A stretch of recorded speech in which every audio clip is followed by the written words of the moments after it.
अस्सलामु अलैकुम।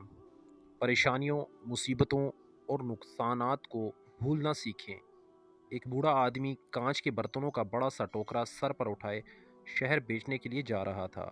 चलते चलते उसे हल्की सी ठोकर लगी तो एक कांच का गिलास टोकरे से फिसल कर नीचे गिरा और टूट गया। बूढ़ा आदमी अपनी इसी रफ्तार से चलता रहा जैसे कुछ हुआ ही ना हो। पीछे चलने वाले एक और राहगीर ने देखा तो भागकर बूढ़े के पास पहुंचा और कहा, बाबा जी, आपको शायद नहीं पता चला, पीछे आपका एक बर्तन टोकरे से गिरकर टूट गया है। तो बूढ़ा अपनी रफ्तार कम किए बगैर बोला, बेटा मुझे मालूम है। राहगीर हैरान होकर बोला, बाबा जी, आपको मालूम है तो रुके क्यों नहीं? बूढ़ा बोला, बेटा जो चीज़ गिरकर टूट गई उसके लिए अब रुकना बेकार है।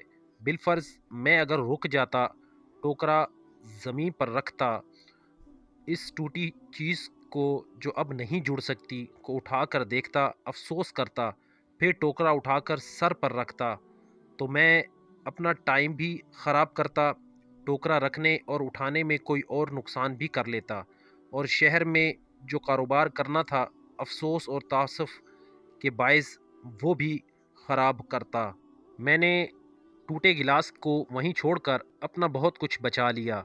हासिल कलाम, हमारी ज़िंदगी में कुछ परेशानियाँ, गलतफ़हमियाँ, नुकसान और मुसीबतें बिल्कुल इसी टूटे गिलास की तरह होती हैं कि जिनको हमें भूल जाना चाहिए, छोड़कर आगे बढ़ जाना चाहिए, क्योंकि ये वो बोझ होते हैं जो आपकी रफ्तार कम कर देती हैं, आपकी मुशक्क़त बढ़ा देती हैं, आपके लिए नई मुसीबतें और परेशानियां घेर लाती हैं, आपसे मुस्कुराहट छीन लेती हैं, आगे बढ़ने का हौसला और चाहत ख़त्म कर डालती हैं। इसलिए अपनी परेशानियों, मुसीबतों और नुकसानात को भूलना सीखें और आगे बढ़ जाएं।